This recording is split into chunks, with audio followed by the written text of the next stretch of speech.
we ought to flee from sexual immorality.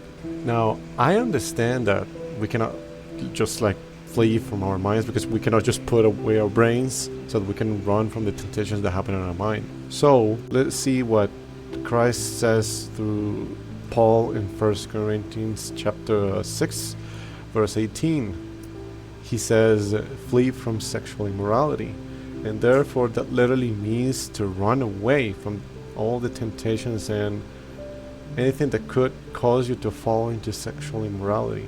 That means that we don't have to resist or fight against those kind of temptations or those kind of spiritual attacks. And that also we don't have to fight any evil spirits that focus on sexual immorality.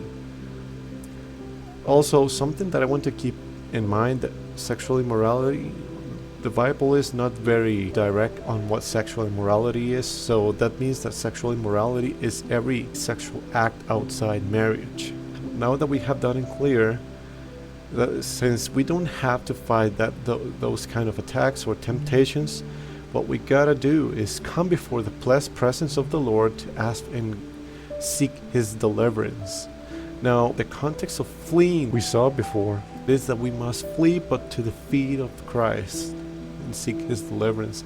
That's why I told you to come before His presence, because He is the only one who can fight against those evil spirits that focus on sexual immorality, and also,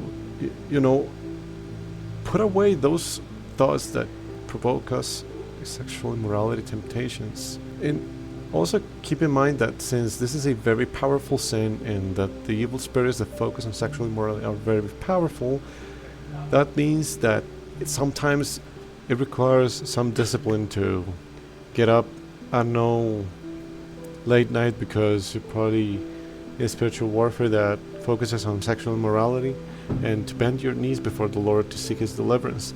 But in the end, they will flee, because no one messes with the Lord.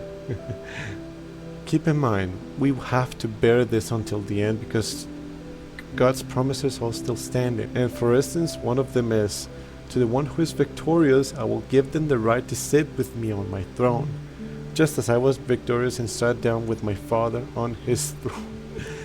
Do you see this? I love this verse, because Christ is literally telling us, you are part of the royal family.